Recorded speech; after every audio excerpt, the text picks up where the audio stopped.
Kalau sekarang Tapi kalau sekarang gimana begitu ya? Nanti kita juga akan konfirmasi ke Dinas Pertanian ya Indah ya. Oke, siap. Masihkah menyandang lumbung berasnya Bali atau justru di sana juga alih fungsi lahannya sudah marak terjadi begitu ya? Betul. Pagi hari ini kita akan berbincang bersama siapa saja, Friska? Iya, ada 2 narasumber yang sudah hadir di studio Pro 1 RRI Denpasar, dan sejatinya kita juga undang satu via Zoom ya Indah ya. Tapi nanti kita akan sapa kalau sudah terhubung dengan narasumber di via Zoom. Yang hadir langsung di studio Pro 1 RRI Denpasar, di sisi kiri saya ada Pak Made Oke Parwate. Beliau adalah penyuluh pertanian dari Dinas Pertanian Provinsi Bali. Om Swastiastu, selamat pagi Pak Oke. Om Swastiastu, Dedayu. Kena Pak. Astungkara. Astungkara kena. Seperti bilang harus sehat. Harus sehat ya. Kita nggak bisa ketahanan pangan. Benar Pak. Ya, hadir juga Bapak Gede Ogiana. Beliau adalah Kasih Pengaturan dan Pembinaan Tata Ruang Dinas PUPR Kim Provinsi Bali. Om Swastiastu, selamat pagi Pak Gede. Om Swastiastu, selamat pagi Bu Dayu. Iya, sehat Pak Gede. Sehat. Terima kasih Pak Gede sudah hadir langsung di studio kita menyapa pagi hari ini ya Pak Gede ya. Iya, siap. Baik, dan di Zoom nanti kita juga akan nantikan ada Prof. Rumawan Salain ya, selaku pengamat tata ruang dan juga selaku akademisi juga ya dari Universitas Udayana. Nanti kita akan nantikan beliau untuk join di Zoom, berbicara juga bagaimana tantangan alih fungsi lahan. Indah tadi sudah ungkapkan ya bagaimana sejatinya alih fungsi lahan ini bisa menjadi tantangan kita ke depannya, terutama juga terhadap program yang akan digaungkan oleh Presiden kita di tahun 2028-2029, Indonesia swasembada pangan.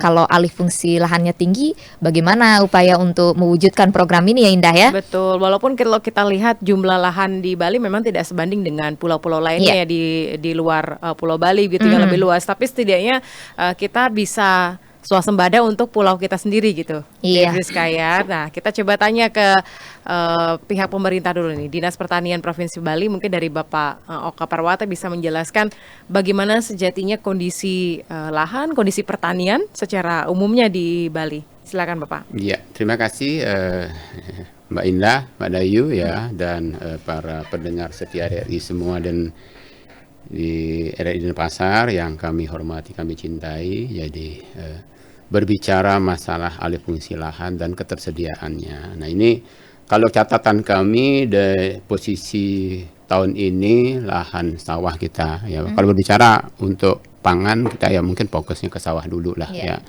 Tercatat secara total ada 68.560 hektar. Nah ini ya. Artinya kalau kita berbicara dari tahun 2019 dengan kondisi demikian, jadi ada penurunan memang luas lahan sawah kita sebesar 6.270-an dalam 5 tahun itu. Nah, ini kalau kita rata-rata per tahun itu 1.200-an. Ini suatu angka yang cukup besar ya, bukan cukup kalau untuk berbicara pangan ya. Dan ini mungkin harus kita pikirkan di satu sisi belum lagi pertambahan penduduk, kemudian lahan menyempit. Nah ini sedangkan tuntutan belum tamu-tamu pariwisata ini juga luar biasa tantangan kita. Nah, namun demikian ya kalau kita dengan konteks ini berbicara sentra-sentra kita masih didominasi memang. Kalau tadi Mbak Indah dan Mbak Dayu menanyakan bagaimana Tabanan masih lumbungnya, ya masih untuk saat ini masih. Karena memang dari luasan sawah pun memang masih mendominasi. Dari 68 itu 19.000 ada di Tabanan. Ya, jadi kemudian disusul untuk di Gianyar ya, kemudian baru di Badung ya, Jembrana dan Badung. Nah ini yang lahan kita yang sentra-sentra kita. Jadi posisi sentra masih. Ya, gitu. Tapi dari 68.000 tadi tingkat produksinya apakah masih optimal atau seperti apa kondisi lahannya Pak? Kalau berbicara kita berbicara produktivitas. Ya, produktivitas lahan kita untuk Bali Astungkara. Ya, inilah tantangan kita ya. Jadi alih fungsi lahan tinggi, tambahan penduduk. Satu-satunya jalan kita bagaimana kita meningkatkan produktivitas.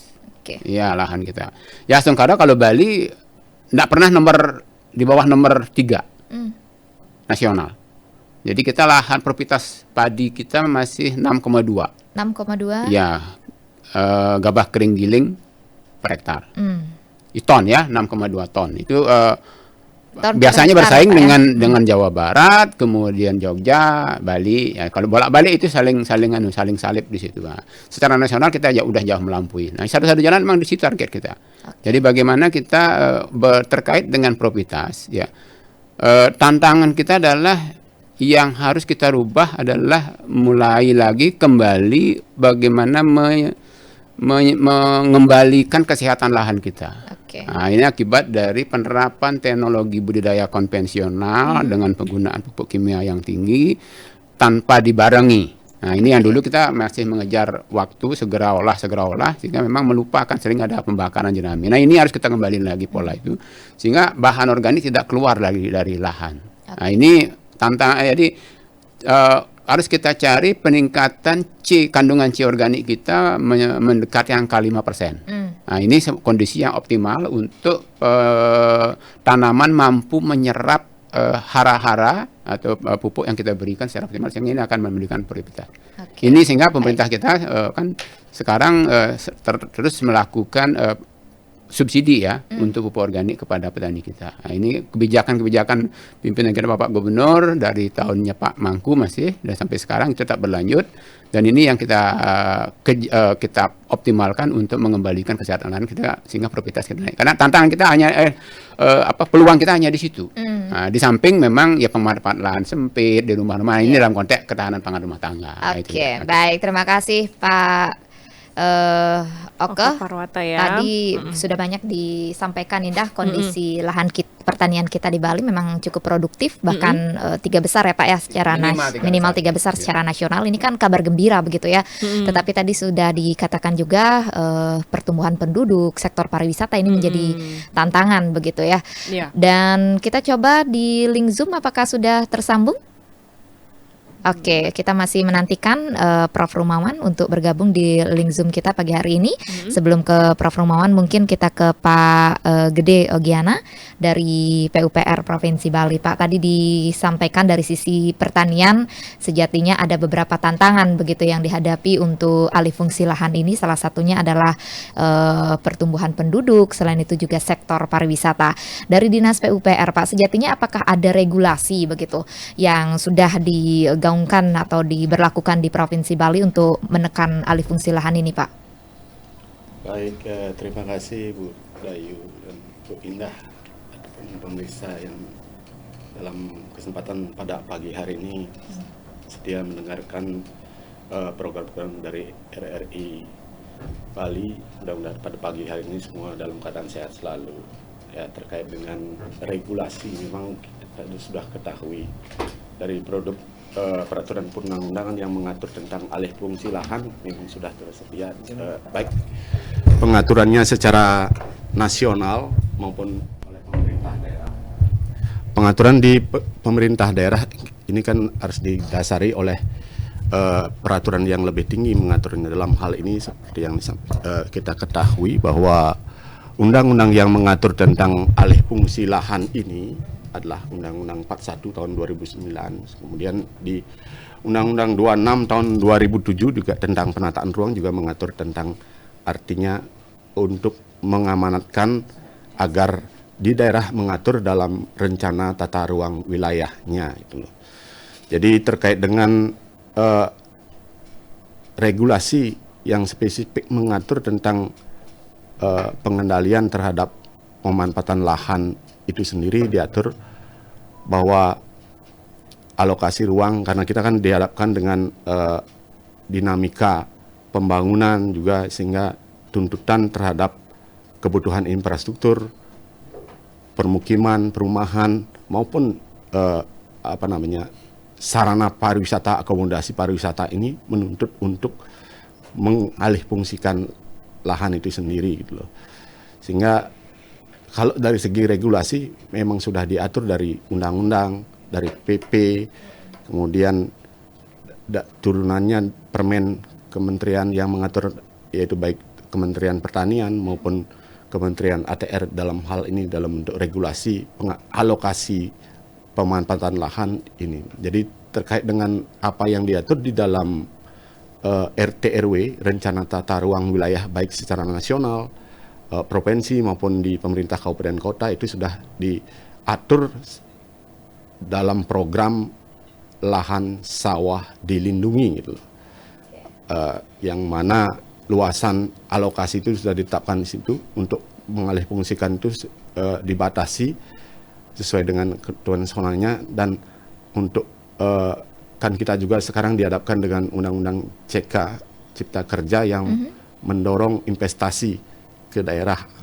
Nah, kita tantangannya itulah Ini jadi untuk tantangan menjaga juga ya, Pak ya.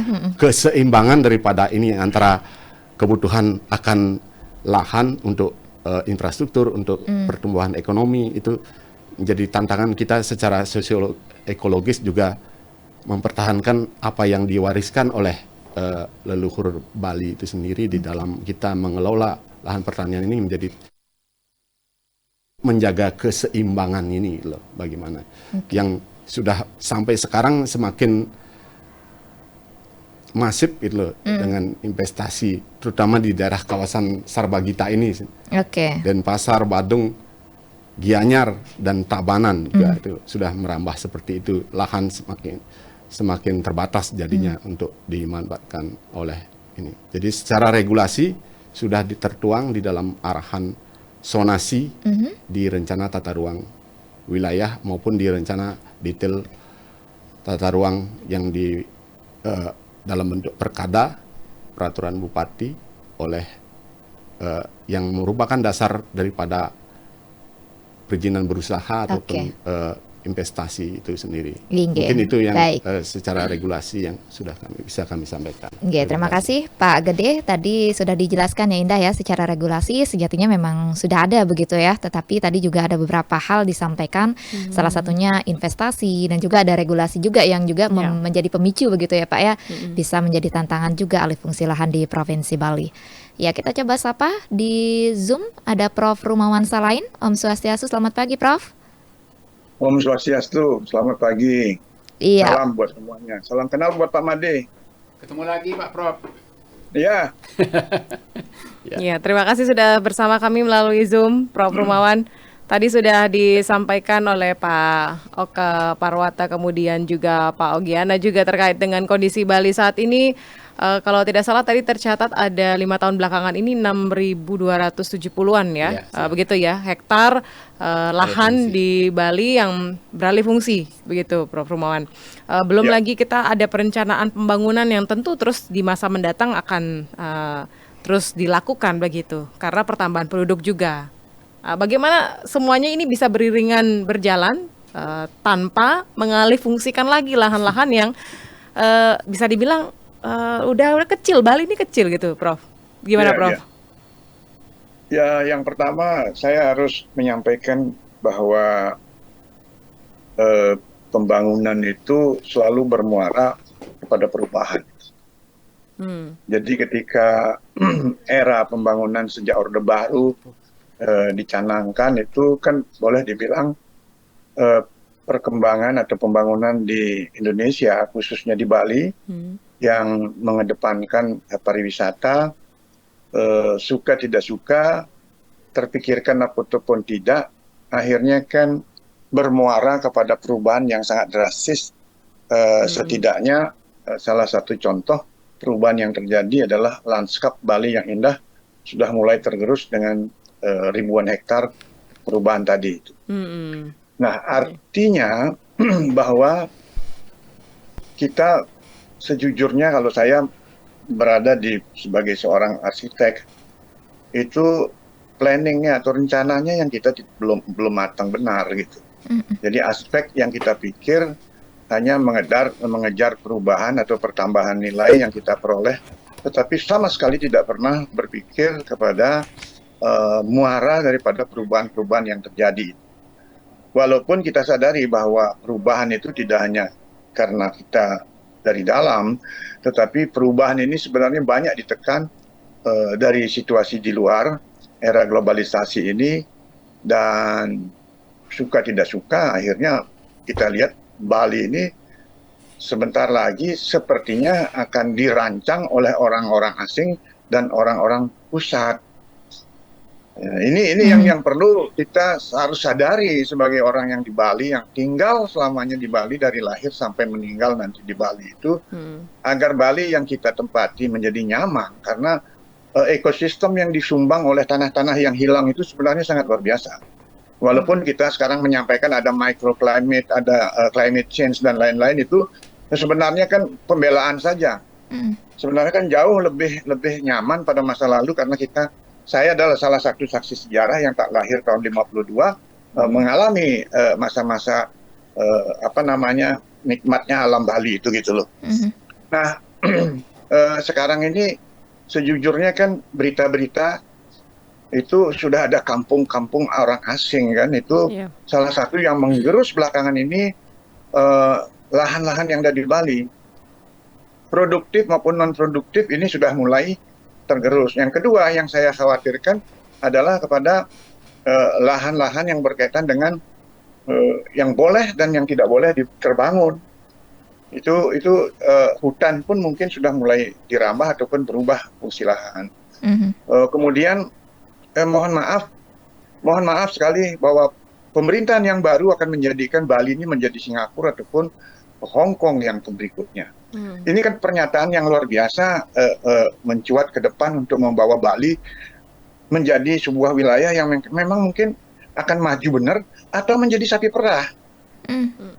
Bali ini siap nggak dengan perencanaan itu? Artinya perencanaan masa depan itu memang mau berubah menuju seperti itu kah atau kan yang tidak? Kan ini yang harus para cerdik cendekia duduk bersama memikirkan pembangunan Bali yang semuanya itu berlandaskan kepada lahan, ruang yang menjadi wadah atau tataan daripada segala macam jenis pembangunan itu. Seperti yang kita lihat sekarang misalkan di daerah Pantai Kuta ke selatan itu beach club muncul dengan luar biasa. Sebentar lagi saya nggak tahu Sanur mungkin akan berubah setelah ada ikon dan lain-lainnya.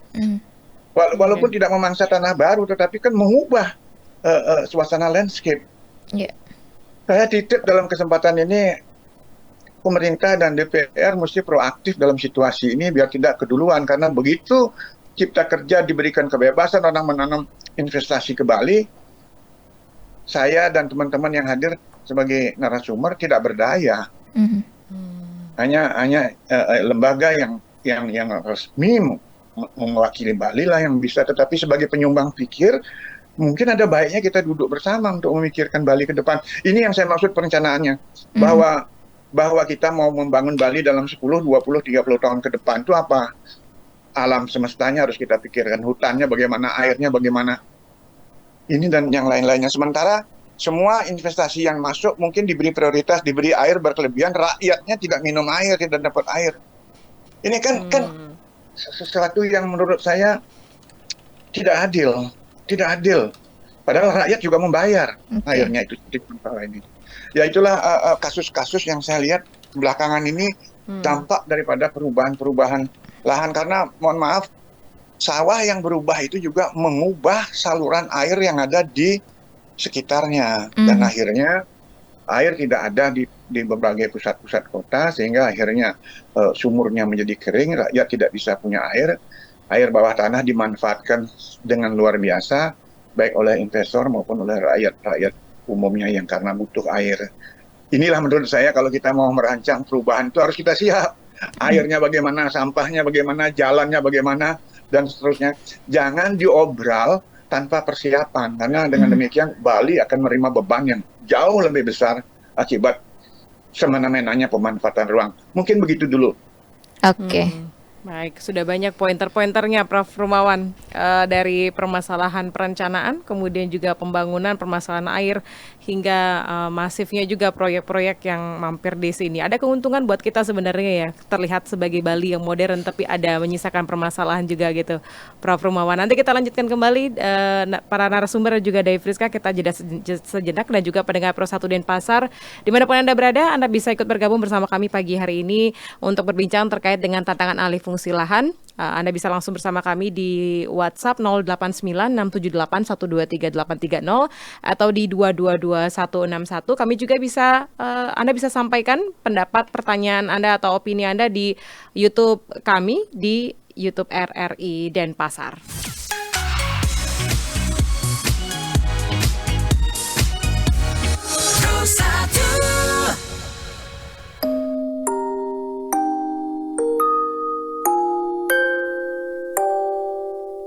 Hey, oh, ayo, kembalikan baliku padaku. Hey, oh, ayo, kembalikan baliku padaku. Laut nan menderu, gunung nan membiru, tanah pusakaku berawan kelabu. Hey, oh, ayo, kembalikan baliku padaku. Hey, oh, ayo, kembalikan baliku padaku. Seni yang terpadu dalam jiwa lugu, gamelan bertalu membuatku sendu. Kembali, balik, kembali padaku, balik, kembali. Kembali, balik, kembali padaku, balik, kembali.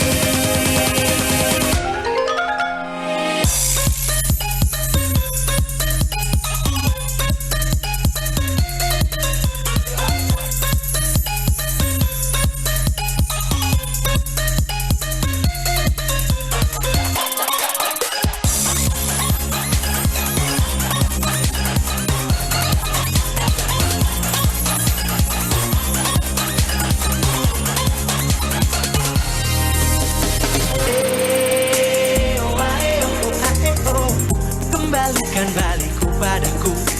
Hey, oh, ayo, kembalikan baliku padaku. Alam nan menghimbau seantero pulau. Oh, di manakah engkau? Citra nan memukau.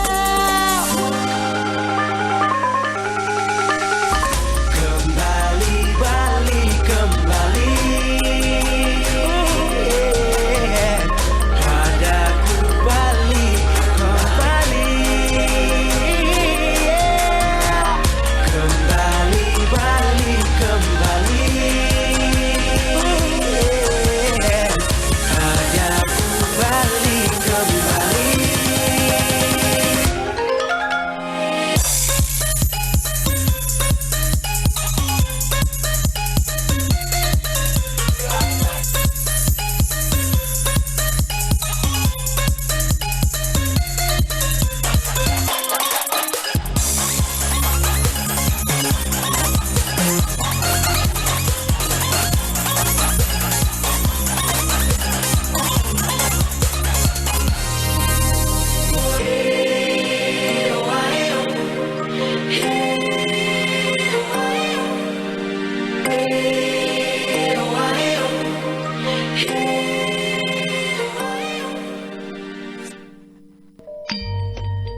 Kebaya adalah busana tradisional wanita yang terdiri dari baju atasan dengan perpaduan kain.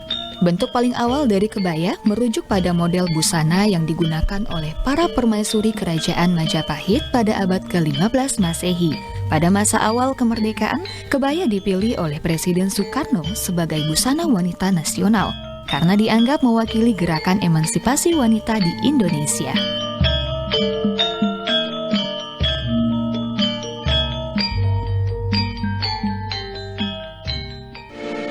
RRI Digital. Nikmati kemudahan interaksi, partisipasi, dan kolaborasi dengan RRI Digital. Interaksi, dengar dan saksikan siaran langsung kami, daftarkan akun Anda, dan mulailah berinteraksi di setiap program dan konten kami. Partisipasi, kreasikan konten Anda berupa berita, podcast, vlog, film, musik, dan playlist. Kolaborasi, kami mengajak berbagai komunitas untuk berkembang bersama melalui digital platform. RRI Digital kini juga menghadirkan terobosan baru, workspace platform, dan online learning platform dengan fasilitas-fasilitas unggulan, monitor impact and outcome, meeting online, video conference, dan library. RRI Digital menghadirkan fitur-fitur untuk peningkatan interaksi, partisipasi, kolaborasi, workspace, dan learning. Segera download RRI Digital.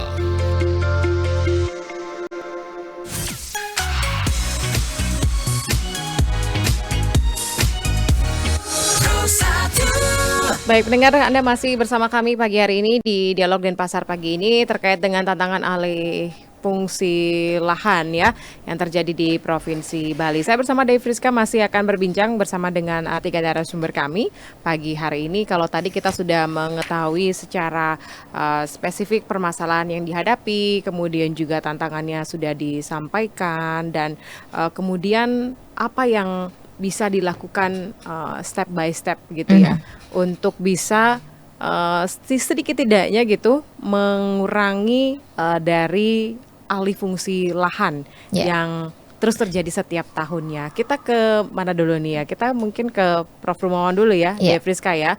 Prof, kalau tadi ada banyak wacana gitu ya, pembangunan Bali masih terus dilakukan. Kira-kira step by step yang bisa dilakukan sekarang sedikit tidaknya mengurangi alih fungsi lahan itu ya, yang ada di Bali gimana, Prof? Ya, itu tadi saya sudah berpikir kalau ini pertanyaan akan dimulai dipindah kepada dua rekan lain. Saya sudah mau interupsi. Izinkan saya nyambung lagi satu paragraf, saya bilang begitu. Tahunya saya memang ditunjuk. Ya, terima kasih banyak. Baik, begini, silakan Prof. Begini, jadi kalau kita mau merancang bahwa pembangunan yang terjadi di Bali ini harus disadari bahwa primer development itu sudah bergeser. Artinya kehidupan agraris sudah mulai ditinggal, bahkan tidak kepada industri, tetapi lompat kepada jasa. Jasa itu memberikan uang yang lebih mudah, lebih cepat. Dengan demikian, orang meninggalkan culture agraris. Jadi budaya pertanian sudah mulai ditinggal, atau green culture ini ditinggal untuk mencari yang lebih pragmatis dan mudah. Dengan membawa mobil transport, dia sudah bisa dapat dolar, atau pakai Grab dia sudah dapat Rp2, ketimbang dia berjemur berhari-hari. Artinya bahwa pemerintah itu meninggalkan para petani. Tidak serius. Peraturan yang tadi dibilang itu it's okay, tetapi peraturan itu tinggal peraturan ketika seseorang sudah memang tidak ada hal yang bisa dia lakukan, pekerjaan tidak ada, pendidikan kurang, sehingga tidak ada yang bisa dilakukan, sehingga dia jual aset-aset itu di perkotaan yang misalkan sudah dipakai tidak boleh lebih daripada 30% hilang gitu. Ini oleh karena itu pemerintah tidak mendampingi kehidupan para petani, sehingga mau buat petani berdasi yang pernah dislogankan beberapa puluh tahun yang lalu tidak akan berhasil, tidak akan pernah berhasil, karena ongkos produksi tidak bisa dinegosiasi lagi, sewa traktor, pupuk, kemudian dan lain-lainnya, sehingga harga gabah yang sudah ditentukan itu akhirnya petani mungkin hanya bisa mempertahankan keberlangsungan hidup, bukan untuk menambah tabungan. Ini sebabnya kehidupan petani mulai surut, berkurang dan ditinggalkan. Misalkan, mohon maaf saya kasih contoh, mungkin semua masyarakat paham, ongkos tukang antara 100 sampai 150 ribu per hari. Mandor mungkin 150 sampai 200. Kalau dia full satu hari bekerja, itu antara 3 juta sampai 6 juta dia sudah pegang tangan per bulan. Jadi kalau dia bekerja di sawah selama 4 bulan menunggu, Anda bisa kali berapa minimal yang dia bisa peroleh dan perbandingkan. Perempuan juga yang memang kuat mendampingi di sawah, misalkan dengan menanam bunga dan kacang kedelai atau dan lain-lain, sudah tidak sanggup, mungkin dia lebih baik jadi pelayan toko. Sehingga dari ujung ke ujung ini sudah tidak lagi happy menjadi petani. Ini yang harus dibangkitkan. Oleh karena itu saya berpikir, bangunlah superstruktur ideologis agraris ini dengan ketradisian dan kemodernannya. Saya kira sudah masuk traktor dan yang lain-lainnya. Itu efisiensinya itu sekarang kan kita bisa hitung, karena yang punya sawah itu mungkin ada 10 are, 20 are, hektaran itu cuma beberapa sedikit sekali yang punya. Dengan sistem yang kecil, dengan sistem yang subak begitu, akhirnya mungkin di ongkos produksi. Perlu ada orang-orang ahli yang berpikir untuk mengolah lahan produktif daripada sawah ini yang lebih memberikan kehidupan yang menjanjikan. Ya. Kalau ini kuat, orang tidak beralih dan pasti menunggu dengan baik sawahnya itu atau lahannya itu untuk dijadikan kesempatan-kesempatan lain. Contoh mau sedikit lagi ya, orang akhirnya belakangan ini mungkin yang berpikiran sehat dia jual sawahnya, dia beli tanah perkebunan di Kintamani, dia dapat dari kopi jauh lebih menghasilkan. Tetapi kalau begitu kan kita kayak bertinju, kita hit and run, pukul lari, akhirnya nanti payah sendiri. Artinya pemerintah meninggalkan rakyatnya. Jangan sampai. Inilah maksud saya.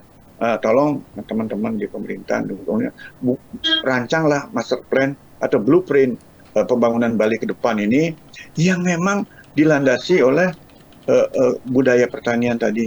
Aset yang dikunjungi oleh turis ini semua ini karena memang budaya agraris yang ditinggalkan oleh para leluhur.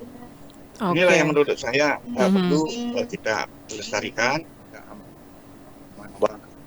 Demikian kurang lebih tambahannya. Terima kasih. Baik, terima kasih Prof. Luar biasa sekali ya, tadi sudah disampaikan dari pandangan Prof, beliau juga ada beberapa hal gitu masukan kepada pemerintah Indah, termasuk juga bagaimana blueprint terkait pembangunan Bali ke depannya, dan juga jangan ada kesan petani ini ditinggalkan begitu ya Pak ya, untuk mensejahterakan petani. Nah mungkin dari sisi pemerintah sekarang kita coba Niki ke Pak Oke dulu, menanggapi apa yang disampaikan oleh Prof. Rumawan Salahin. Sejatinya selama ini bagaimana sih upaya yang sudah dilakukan oleh pemerintah begitu ya, khususnya dari Dinas Pertanian untuk melindungi para petani kita begitu, sehingga mereka merasa terlindungi, tidak justru beralih ke sektor-sektor lain, salah satunya ke pariwisata, tadi akomodasi pariwisata dan lain sebagainya. Silakan. Iya, terima kasih ya. Selamat pagi Pak Prof, terima kasih banyak ini. Jadi saya sebenarnya kalau ya mencermati apa yang dikatakan Pak Prof, saya juga kalau mengatakan mengaminkan, iya juga ada juga ya hal-hal yang mungkin harus kami klarifikasi ya. Terkait dengan beberapa hal yang Pak Prof sampaikan, terima kasih ya. Ini memang menarik Pak, berbicara alih fungsi lahan Bali. Bagaimana jangan sampai Bali diatur orang luar ke depan. Nah ini menjadi tantangan kita ya. Sama-sama yang kira kita sepaham itu. Kemudian kampung orang asing. Nah ini yang terjadi. Nah, ini yang harus secara pragmatis kita cermati, kita amati, karena ada kecenderungan seperti itu ya. Sehingga hal-hal yang ini harus benar-benar menjadi pemikiran kita bersama. Nah sekali lagi mungkin Pak Prof, saya menarik ini. Tadi semua terkait dengan alih fungsi lahan, tuntutan pemukiman memang yang terjadi. Mohon maaf ya Pak Prof, ini pengamat tata ruang yang kita anggap dari senior kami jauh ke depan ya.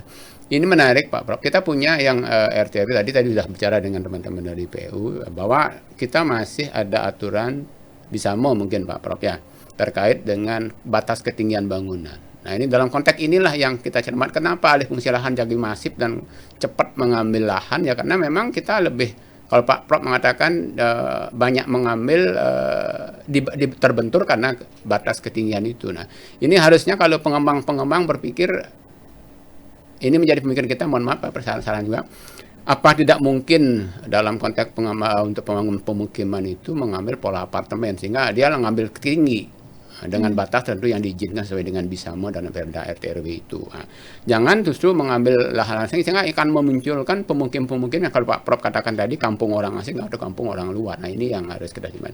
Karena ini terjadiannya kalau kita lihat cuma di Tabanan sekarang. Ini tadi udah Mbak Indah dengan Mbak Dayu menyampaikan kampungnya.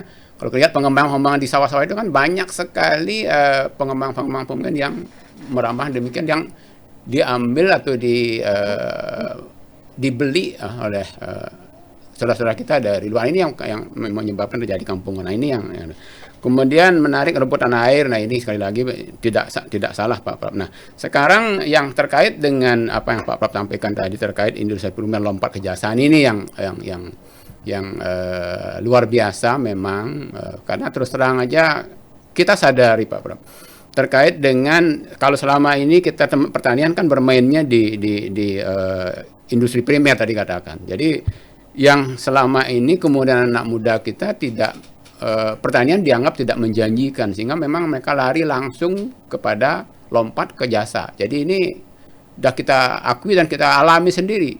Dan itu kejadiannya memang pas pada saat pandemi kemarin udah kelihatan sekali. Kalau selama ini teman adik-adik kita yang bermain di jasa kemudian kolap jasa karena pandemi, mereka kembali lagi ke premium naik yang tadi. Nah, tapi begitu ini mulai pulih, mereka kembali lagi ke situ. Nah, ini artinya apa? Bahwa memang tadi Pak Prof mengatakan pertanian kita belum menjanjikan. Nah, ini artinya kalau Pak Prof mengatakan pendampingan kita tinggalkan atau ditinggalkan oleh mereka, kira ini yang kami harus klarifikasi kepada Pak Prof. Jadi tidak sepenuhnya yang kira Pak Prof.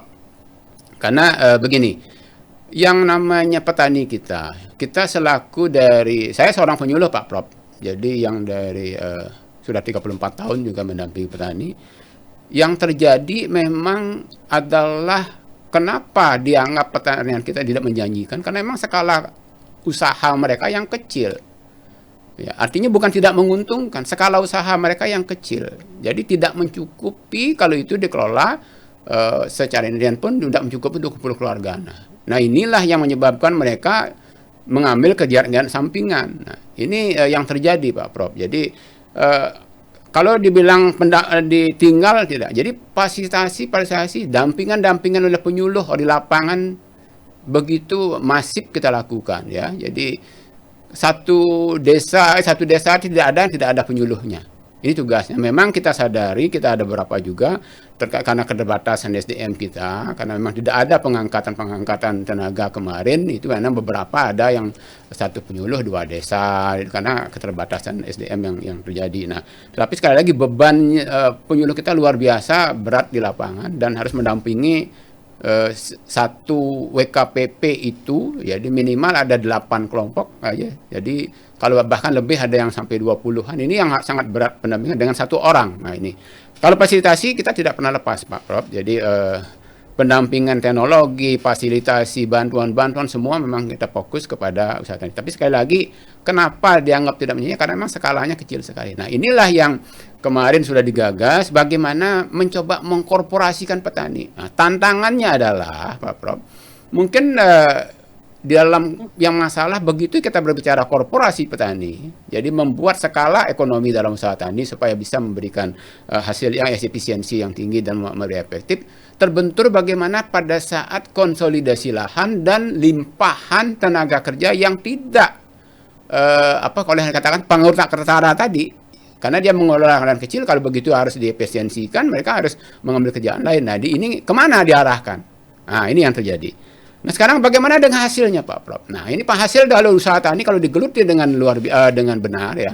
Satu kali olah tanah sekarang 2,5 juta per hektar. Ya.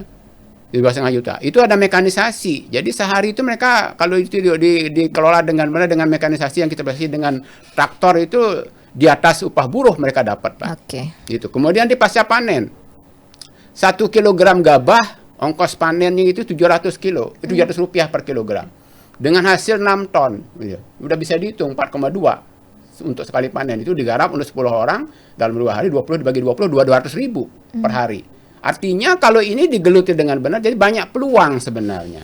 Tinggal sekarang kesan ini. Nah, jadi kalau kesannya mungkin mereka mengambil Pak Prof sudah mengatakan tidak salah, panas-panasan dibandingkan dengan mereka dengan berdasi gagah-gagah di jadi pramuniaga gitu misalnya di jasa udah. Nah ini memang kalau dibandingkan dengan penampilan ya jelas lah memang kalau petani memang kurang keren lah kalau dilihat seperti itu. Tapi sekali lagi kalau petani-petani muda yang memang benar-benar menggelut dan ada kita punya petani muda keren ya PMK itu mereka justru happy karena bermainnya dari hulu sampai hilir, tidak hanya bermain di hulunya. Kalau di hulunya memang kesan kumuh itu benar.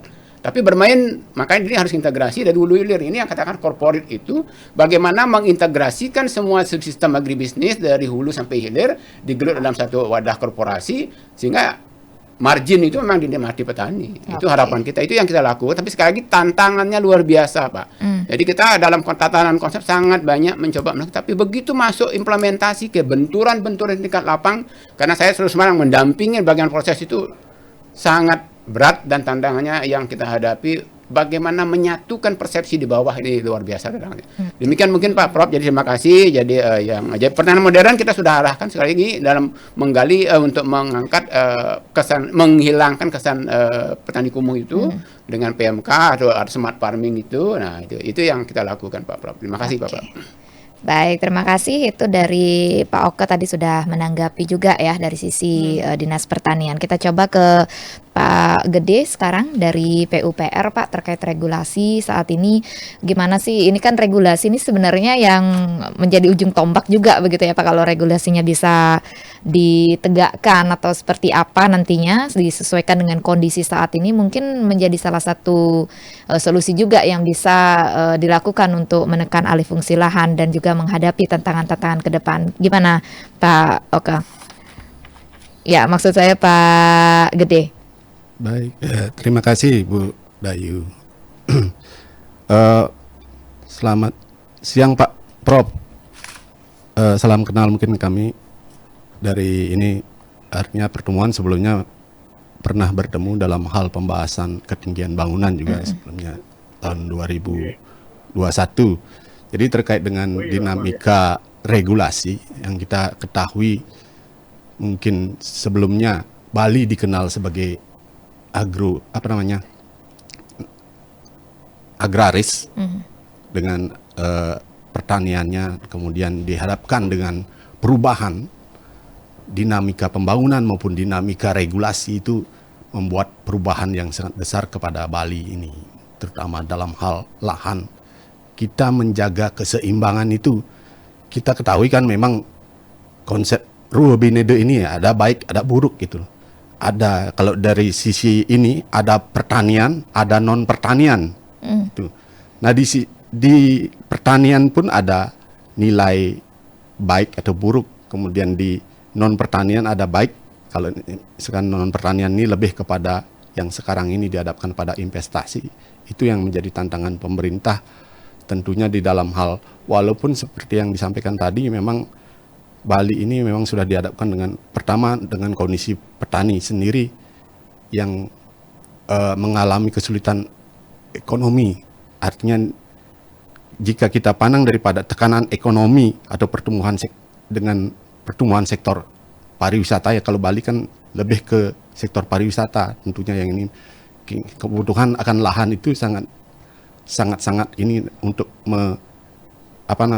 meningkatkan kualitas daripada pariwisata itu sendiri itu. Jadi itu tidak bisa kita itu sudah terjadi seperti itu yang saat ini sampai sehingga seperti yang disampaikan tadi dari data luasan yang sebelumnya 68 hektar sekarang yang ditetapkan di dalam RT RW maupun di RTR. Kalau di dalam RT RW sebelumnya di tahun 2009 dengan Perda itu kan ditetapkan KP2B adalah sebesar 72.000 hektar. Kemudian di tahun ini RT RW 53 hektar. Jadi KP2B yang ditetapkan di dalam RT RW yang merupakan akumulasi daripada apa yang ditetapkan di dalam RT RW kabupaten juga. Seperti halnya kita juga harus menyiapkan memang master plan terhadap perencanaan Bali ke depannya seperti apa. Itu sudah memang sudah kita ketahui produk daripada rencana tata ruang wilayah ini kan sudah menjadi bagian dari master plan, karena di sini juga dialokasikan ruang seperti ini sudah ditetapkan KP2B itu berapa hektar. Kemudian untuk LP2B yang diatur dalam rencana detail di kabupaten kota yang juga menjadi arahan pengendalian daripada pemanfaatan ruang bentuknya investasi itu juga sudah ditetapkan.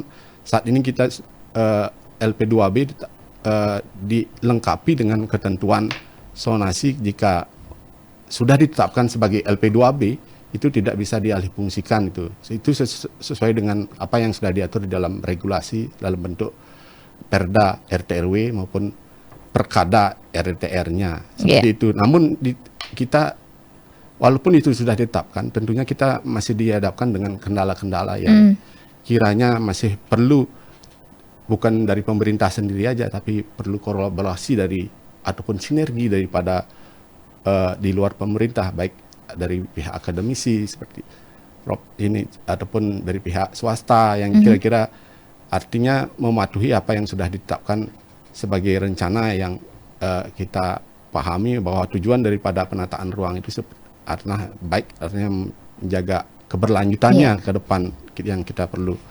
wariskan. Tentunya jadi sekali lagi ini kita perlu menjaga keseimbangan ini yang saat ini adalah nilai daripada non pertanian lebih tinggi dibandingkan dengan pertanian. Kan itu yang jadinya belum seimbang jadinya. Nah, bagaimana mengimbangi agar pertanian ini seperti nyanyian tadi, kembalikan Bali kami gitu. Kembalikan Bali kami seperti ini. Mudah-mudahan dengan kolaborasi pemerintah, pihak swasta, akademisi, kita bisa mengembalikan Bali ini seperti apa yang kita idamkan di tengah tantangan yang semakin menggerus daripada kearifan lokal kita gitu. Baik. Warisan kita tergerus. Mudah-mudahan dalam kesempatan ini, dalam hari ini bisa kita pikirkan dengan siapa yang harus kita ajak bekerja untuk mengembalikan Bali yang lestari, yang kita harapkan sesuai dengan apa yang sudah kita alami, mungkin yang lebih tua dari kami itu loh. Baik, mohon maaf saya potong Pak Gede. Lalu selama ini apakah dari pantauan di lapangan begitu ya dari Dinas PUPR pernahkah melakukan sejenis pemantauan begitu juga ke lapangan? Kenapa alih fungsi lahan ini masih terjadi? Apakah ada pelanggaran-pelanggaran yang dilakukan oleh investor atau mungkin pihak pengembang sehingga regulasi itu tidak diindahkan kembali? Di dalam setelah Perda RT/RW maupun RTR ditetapkan, yang RTR kan ditetapkan di kabupaten kota, yang tentunya ini sudah menjadi dasar dalam hal pengendalian pemanfaatan ruang lahan pertanian terutama sudah ada itu. Cuma kan kita dihadapkan dengan kebijakan, terkadang ada kemudahan untuk investasi kan, itu tantangan kita di daerah terutama.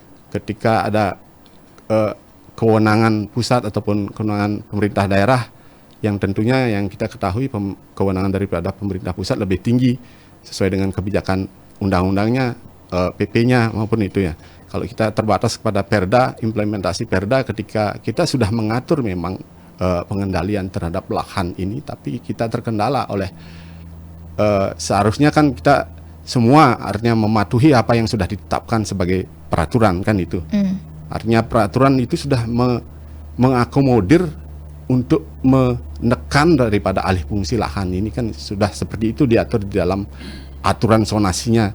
Di lahan pertanian tidak diperbolehkan akomodasi pertanian, akomodasi pariwisata seperti itu, karena sudah melihat daripada semakin berkurangnya atau nanti habis pertanian ini seperti itu, sehingga kalau dari segi regulasi Perda kita sudah mengatur hal itu untuk menekan daripada alih fungsi lahan ini. Cuma kita kan keterbatasan dalam hal pengawasan di lapangan karena SDM yang terbatas dalam segi pengawasan.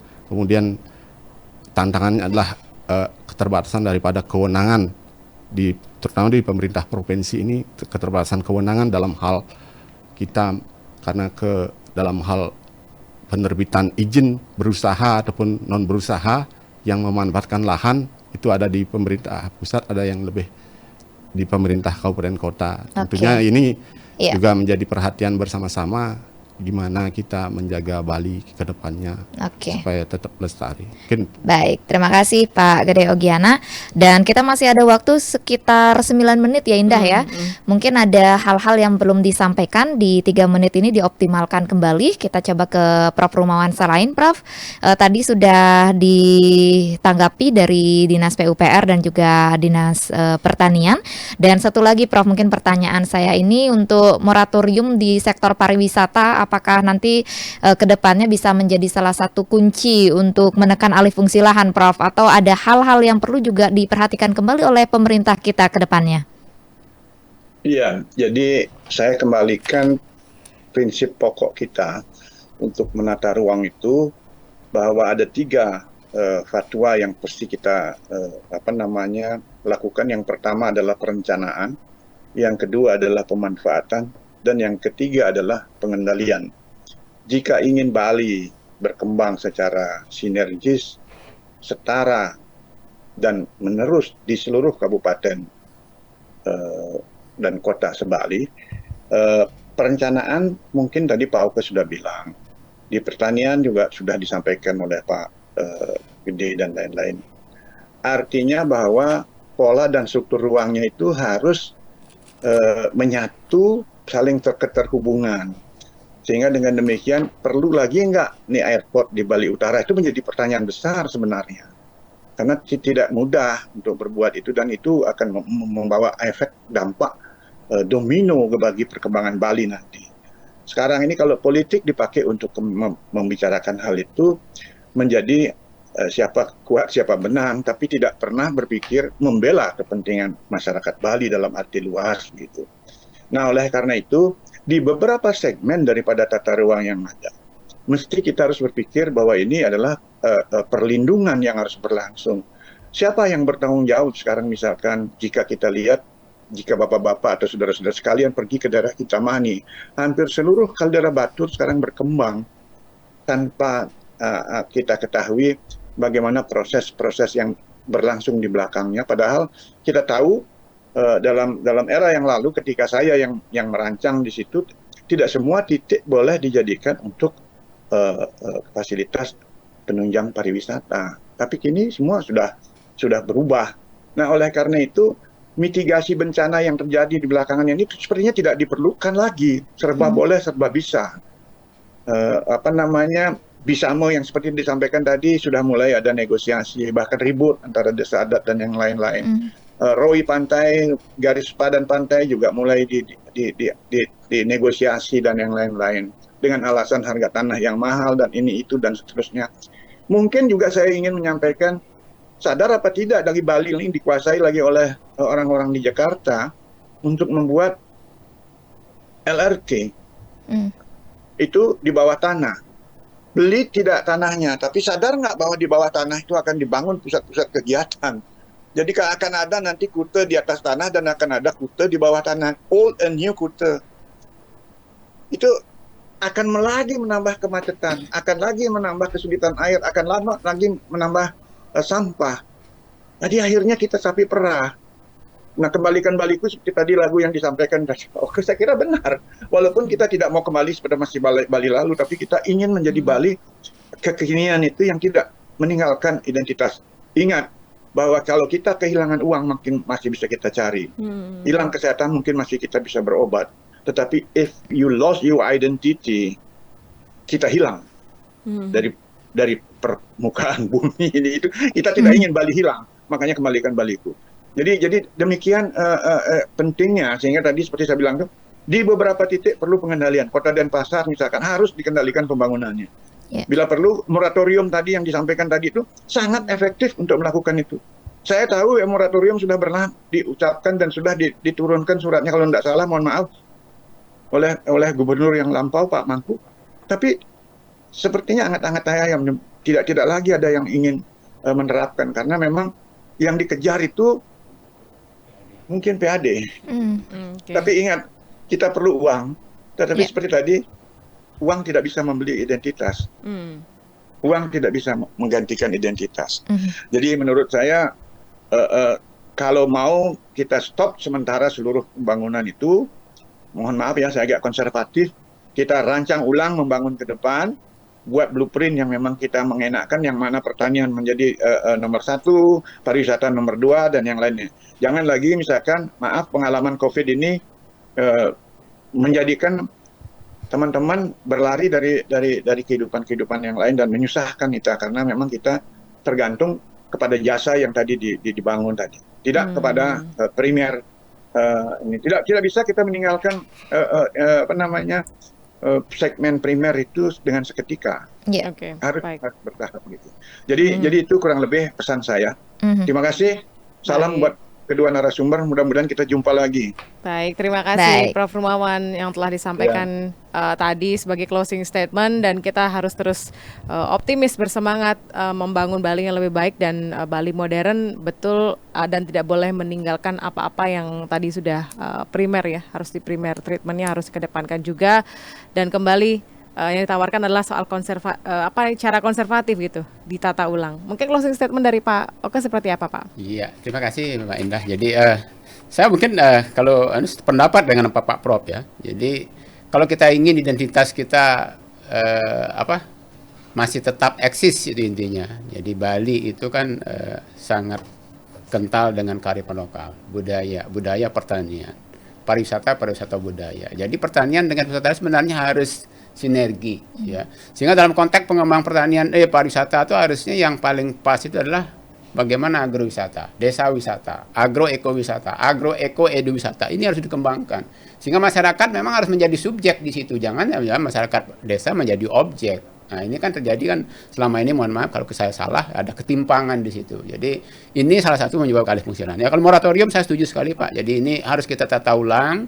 Tadi teman-teman dari PU sudah mengatakan ada Perda RT/RW. Itu dasar-dasar kita untuk menghitung berapa sih lahan yang harus kita siapkan. Kalau apalagi Pak Prabowo, Pak Presiden sudah menetapkan ke depan suasana lapangan.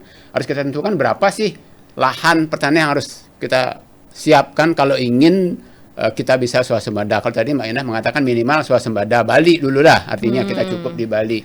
Karena kemarin Pak Kosan mengatakan Bali ketahanan pangan, kemandirian pangan, kedaulatan pangan. Nah ini Bali kemandirian menuju kedaulatan pangan. Bagaimana berdaulat kalau lahannya nggak cukup? Baik. Harus kita ulang lagi. Jadi kita siap. Jadi LP2B, jadi Perda LP2B tidak mengatur luasan di situ, Pak Edinge. Tidak mengatur luasan di situ. Tapi kalau SK bupatinya mengatur luasan. Nah ini kan dari lihat, sehingga memang ada, kalau saya perhatikan dari Perda RW yang mengatur KP2B-nya diatur luasan. Tetapi begitu masuk L2W tidak ada luasan. Ini kan ada peluang. Kemudian di KP2B pun Tabanan kalau di KP2B-nya ada 16.000, sedangkan lahan sawah aja 19.000. Berarti ada 3.000 yang masih abu-abu. Baik, Pak Oka mungkin bisa lebih singkat Pak Oka karena terbatas waktu. Silakan. Jadi intinya gini Pak. Jadi saya sangat setuju. Jadi kita harus tata ulang kembali, kita perhitung kembali ulang berapa sih lahan yang harus kita siapkan kalau ingin kita mewujudkan ketahanan pangan di Bali dalam konteks menuju kemandirian bahkan kedaulatan pangan. Itu sebenarnya. Baik, terima kasih. Pak Oka silakan singkat saja Pak Gede. Siap, saya singkat aja dengan pantun aja ya. Baik, silakan Pak. Ya, kita dengan pantun aja gitu. Berjalan ke sawah di pagi hari, hidup udara segar menjejukkan hati. Mari bersama menjaga bumi pertiwi, bumi Bali, agar lahan hijau tetap lestari. Cakep. Terima kasih. Masuk sama Pak Gede, Pak Oka. Satu pantun lagi. Terima kasih atas perhatiannya. Alih fungsi lahan kita antisipasi bersama menjaga Bali yang kita cinta untuk anak cucu di masa nanti. Oke, terima kasih Pak Gede. Dua pantunnya luar biasa Pak. Effort nih kayaknya tadi udah dipersiapkan Pak ya sebelum siapa ya. Baik, sekali lagi terima kasih Pak Gede, Pak Oka dan juga Prof Rumawan sudah bersama kami, ide-ide dan juga mungkin nanti ada waktu lainnya kita akan ngobrol-ngobrol lagi, brainstorming lagi dan juga memberikan inspirasi kepada pendengar kita terkait dengan lahan yang ada di Bali atau topik lainnya yang lebih menarik tentunya. Dan kami ucapkan terima kasih untuk Anda yang sudah bersama kami di YouTube RRI Denpasar pagi hari ini. Perbincangan terkait dengan tantangan alih fungsi lahan Anda bisa simak kembali di YouTube RRI Denpasar. Saya Indah Widiasari dan juga rekan saya Devi Friska pamit undur diri. Terima kasih, kita akan jumpa di kesempatan lainnya. Sampai jumpa. Kanal Informasi